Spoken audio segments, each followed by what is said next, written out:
ഔദ്യോഗിക സ്ഥാനാർത്ഥി പ്രഖ്യാപനത്തിന് പിന്നാലെ പരസ്യ പ്രചാരണം ആരംഭിച്ച് UDF. നിലമ്പൂരിൽ ആര്യാടൻ ഷൗക്കത്തിനായി പ്രചാരണ ബോർഡുകൾ സ്ഥാപിച്ചു തുടങ്ങി. നല്ല നിലമ്പൂരിന് ആര്യാടൻ ഷൗക്കത്ത് എന്ന വാചകത്തോടെയാണ് ഫ്ലക്സ് ബോർഡുകൾ സ്ഥാപിച്ചത്.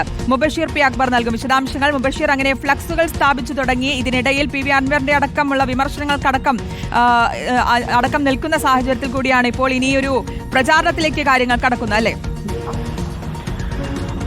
തീർച്ചയായും ശ്രുതി, ഔദ്യോഗിക സ്ഥാനാർത്ഥി പ്രഖ്യാപനത്തിന് തൊട്ടു പിന്നാലെയാണ് ഇപ്പോൾ നിലമ്പൂരിന്റെ വിവിധയിടങ്ങളിൽ UDF സ്ഥാനാർത്ഥി ആര്യാടൻ ഷൗക്കത്തിന് വോട്ട് അഭ്യർത്ഥിച്ചുകൊണ്ടുള്ള പ്രചരണ ബോർഡുകൾ പ്രത്യക്ഷപ്പെട്ടിരിക്കുന്നത്. ഇപ്പോൾ നിലമ്പൂർ നഗരമധ്യത്തിൽ തന്നെയുള്ള രാമൻകുത്ത് മേഖലയിൽ, ചന്തക്കുന്നിനടുത്തുള്ള രാമൻകുത്ത് മേഖലയിലാണ് ഇപ്പോൾ ആര്യാടൻ ഷൗക്കത്തിന് വോട്ട് അഭ്യർത്ഥിച്ചുള്ള ഒരു പ്രചരണ ബോർഡ് കണ്ടിരിക്കുന്നത്. നല്ല നിലമ്പൂരിന് ആര്യാടൻ ഷൗക്കത്ത് എന്നുള്ളതാണ് UDFന്റെ മുദ്രാവാക്യം. ആ മുദ്രാവാക്യം എഴുതിയ ബോർഡുകളാണ് ഇപ്പോൾ പ്രത്യക്ഷപ്പെട്ടിരിക്കുന്നത്.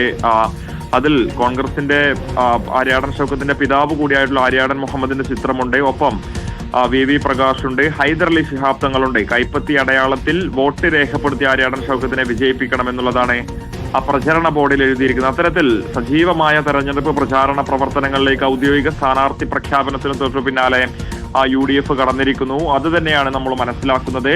എന്തായാലും ഇക്കാര്യത്തിൽ വിവിധ മേഖലകളിലും ഇനി പ്രചരണ ബോർഡുകൾ വരും എന്നുള്ളതാണ് UDF നേതാക്കളും ഈ ഒരു ഘട്ടത്തിൽ വ്യക്തമാക്കുന്നത്. നേരത്തെ തെരഞ്ഞെടുപ്പ് പ്രഖ്യാപിക്കുന്നതിന് മുൻപ് തന്നെ ചന്തക്കുന്ന് ഉൾപ്പെടെയുള്ള ഇടങ്ങളിൽ മുസ്ലിം ലീഗ് പ്രവർത്തകർ ചുവരെഴുത്ത് ആരംഭിച്ചിരുന്നു. കൈപ്പത്തി ചിഹ്നത്തിൽ സ്ഥാനാർത്ഥിയെ വിജയിപ്പിക്കണമെന്ന്, സ്ഥാനാർത്ഥിയുടെ പേര് ഉള്ള ഭാഗത്ത് പേരെഴുതാതെയായിരുന്നു ചുവരെഴുത്ത് തുടങ്ങിയത്. ഇപ്പോൾ ആര്യാടൻ ഷൗക്കത്തിന്റെ പേരുൾപ്പെടെ പ്രഖ്യാപിച്ച പശ്ചാത്തലത്തിൽ ആ രീതിയിലുള്ള സജീവ പ്രവർത്തനങ്ങളുമായി UDF മുന്നോട്ട് വരുന്നു എന്ന് വേണം മനസ്സിലാക്കാൻ.